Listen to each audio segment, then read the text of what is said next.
अस्सलाम वालेकुम students. Next topic है the need for IP addressing. IP addresses क्या हैं और हमें आईपी एड्रेस की क्यों ज़रूरत पड़ती है। IP address is basically internet protocol addressing. जब भी दो डिवाइसेस के दरमियान कम्युनिकेशंस करवानी होती है तो हमें उनके एड्रेसेस पता होने चाहिए। जैसे सेंडर ने कोई रिक्वेस्ट भेजनी है रिसीवर के पास तो उसको पता होना चाहिए कि उसने रिक्वेस्ट कहाँ पे भेजनी है, उसका एड्रेस क्या है। इसी तरह से रिसीवर को अगर वो रिक्वेस्ट रिसीव कर रहा है तो उसको पता होना चाहिए कि वो रिक्वेस्ट किस डिवाइस से आई है। तो वो जो डिवाइस है उसका आईपी एड्रेसेस होते हैं, जो एड्रेसेस होते हैं उनको हम आईपी एड्रेसेस कहते हैं। हर डिवाइस का अपना यूनिक आईपी एड्रेस होता है, ठीक है, जो उसको आइडेंटिफाई करता है। जैसे कि अगर देखा जाए तो टेलीफोन नंबर जो हैं डिफरेंट होते हैं, जो हर डिवाइस को आइडेंटिफाई करते हैं। इसी तरह से हर डिवाइस का जो है अपना आईपी एड्रेस होता है। तो आईपी एड्रेस बेसिकली हम जो है असाइन करते हैं dynamic host configuration protocol. Further अगर देखा जाए तो आईपी एड्रेसेस को दो तरह से क्लासिफाई किया गया है। सबसे पहले है डायनामिक, सेकंड है स्टैटिक। डायनामिक आईपी एड्रेसेस हमारे वो होते हैं जो चेंज होते रहते हैं, ठीक है। ऐसे एड्रेसेस जो चेंज होते हैं, जो सेम नहीं रहते। फॉर एग्जांपल अगर किसी डिवाइस ने कम्युनिकेशंस करवानी है तो वो उस रिक्वेस्ट आईपी एड्रेस के लिए जो है रिक्वेस्ट आईएसपी के पास भेजेगा, इंटरनेट सर्विस प्रोवाइडर, जो कि जिनके पास आईपी एड्रेसेस होते हैं और जो उनमें से एक आईपी एड्रेस जो है उस डिवाइस को असाइन कर देता है। सो जब कम्युनिकेशन स्टार्ट हो जाती है वो आईपी एड्रेस यूज़ होता है। आफ्टर कम्युनिकेशंस जो है वो आईपी एड्रेस जो है वो डिसअपेयर हो जाता है। अगर दोबारा से उस डिवाइस को कम्युनिकेशन करवानी है तो आईएसपी उसको न्यू आईपी एड्रेस असाइन करेगा, ठीक है। इस तरह से डायनामिक जो आईपी एड्रेसेस हैं हमारे जो हैं वो चेंज होते रहते हैं। स्टैटिक आईपी एड्रेस हमारे ऐसे एड्रेसेस होते हैं जो कि कभी चेंज नहीं होते, जो सेम रहते हैं। जैसे अगर एग्जांपल ली जाए google.com, facebook.com या gmail.com, ये हमारी ऐप्स हैं जिनके आईपी एड्रेसेस जो हैं वो सेम ही रहते हैं। आईपी एड्रेसेस बेसिकली याद रखना मुश्किल है, तो इसकी आसानी के लिए उन्होंने हमें जो है google.com, facebook.com इस तरह से हमें जो है वो एड्रेसेस बता दिए हैं। इनके आईपी एड्रेसेस हैं वो सेम ही रहते हैं। डायनामिक जो हमारे आईपी एड्रेसेस चेंज होते हैं, स्टैटिक जो हमारे आईपी एड्रेसेस चेंज नहीं होते। Next types of IP address, इसमें बेसिकली दो तरह की टाइप्स है, IPv version 4 and IPv version 6, ठीक है। आईपीवी 4 एंड 6, आईपीवी वर्जन 4 को अगर देखा जाए तो इसमें हमारे डेसिमल नंबर्स में जो है आईपी एड्रेसेस होते हैं, या आपने अक्सर देखा भी होगा। इसमें बेसिकली 4 ग्रुप्स होते हैं। 4 ग्रुप्स होते हैं, हर ग्रुप को 8 बिट्स असाइन कर दिए गए हैं। ये डेसिमल में होते हैं लेकिन ये आफ्टर कन्वर्जन ये बाइनरी में जो है वो कन्वर्ट हो जाते हैं, क्योंकि कंप्यूटर हमारा 0-1 की लैंग्वेज अंडरस्टैंड करता है। सो बेसिकली 4 ग्रुप्स होते हैं और 8 बिट्स हैं, तो हमारे पास टोटल 32 बिट्स है। सो आईपीवी वर्जन 4 हमारे पास जब इंटरनेट प्रोटोकॉल डिज़ाइन हुआ था तब आईपीवी वर्जन 4 भी था हमारे पास।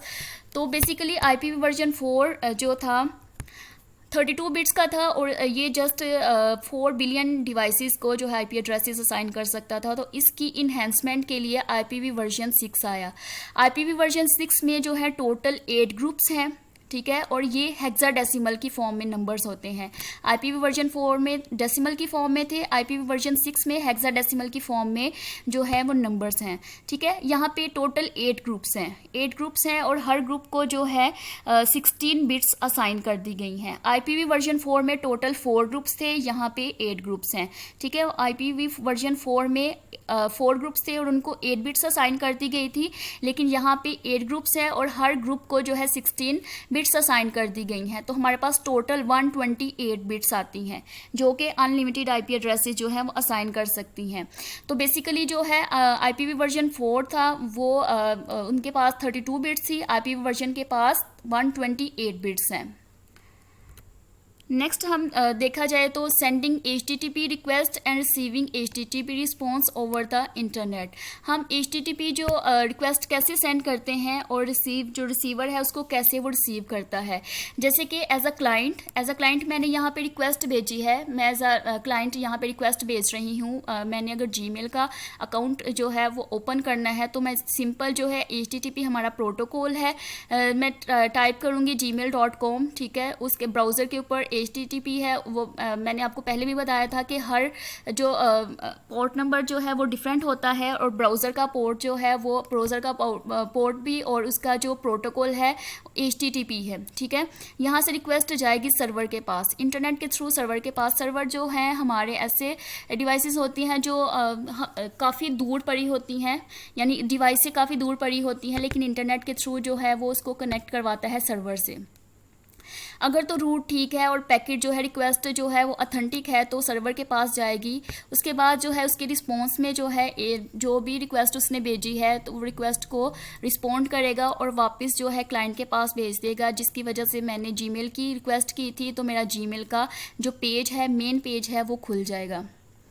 नेक्स्ट जो है टॉपिक हमारा राउटर आते हैं। राउटर हमारे बेसिकली क्या होते हैं, जब हमने वाईफाई लगाया होता है तो उसके जो नेक्स्ट फर्दर कम्युनिकेशंस के लिए हम राउटर इस्तेमाल करते हैं। राउटर हमारे जो है आईपी एड्रेसेस को एनालिसिस करते हैं, जैसे कि आईपी एड्रेस की डेस्टिनेशन को आइडेंटिफाई करते हैं कि जो डाटा है वो कहाँ से आ रहा है और पैकेट्स की फॉर्म में आ रहा है, और जो डाटा आ रहा है उसके ऊपर उसका डेस्टिनेशन एड्रेस है कि नहीं, ठीक है। वो बेसिकली ये देखता है कि जो डाटा जो वो पैकेट रिसीव कर रहा है उसके ऊपर उसका जो डेस्टिनेशन एड्रेस है, जहाँ पे उसने जाना है, एड्रेस है कि नहीं। तो उसके लिए फिर वो क्या करेगा, एड्रेस रिसीव करने के बाद उसको जो है देख के और उसके लिए जो बेस्ट रूट है वो प्रोवाइड कर देगा। बेसिकली जो मैसेज आने के जो है डिफरेंट तरीके होते हैं, डिफरेंट रास्ते होते हैं, तो उनमें से जो बेस्ट रूट होगा, जो बेस्ट रास्ता होगा, उस पर वो पैकेट जो है वो सेंड कर देगा। जहाँ पे कोई ट्रैफिक नहीं होगी तो उस पर वो डाटा जो है वो सेंड कर देगा। तो ये हमारे जो है राउटर होते हैं। नेक्स्ट देखते हैं राउटिंग प्रोसेस क्या होते हैं। जैसे कि अगर फॉर एग्जांपल ये होस्ट ए है, ये होस्ट बी है। होस्ट ए ने जो रिक्वेस्ट सेंड की है या कोई मैसेज किया है होस्ट बी को, ठीक है। होस्ट बी अगर जो है वो बिजी है तो क्या करेगा, ये राउटर है, राउटर क्या करेगा, यहाँ से सारी जो है पैकेट्स, बेसिकली हमारा डाटा जो है पैकेट्स की फॉर्म में आता है, तो यहाँ से वो सारे जो डाटा है वो रिसीव कर लेगा और देखेगा, चेक करेगा कि वहाँ पे जो है वो डेस्टिनेशन एड्रेस है कि नहीं। उसको फिर वो अपना जो राउटिंग टेबल है वहाँ से आइडेंटिफाई करेगा कि हर पैकेट के ऊपर उसका डेस्टिनेशन एड्रेस है कि नहीं। अगर तो डेस्टिनेशन एड्रेस होगा तो वो उसको नेक्स्ट जो है वो फॉरवर्ड कर देगा जब होस्ट भी जो है वो फ्री होगा। अगर तो नहीं, उसके ऊपर एड्रेसेस नहीं है तो वो दोबारा से जो है उस पैकेट को डिस्कार्ड कर देगा, मतलब काट देगा कि उसके ऊपर आईपी एड्रेस नहीं है।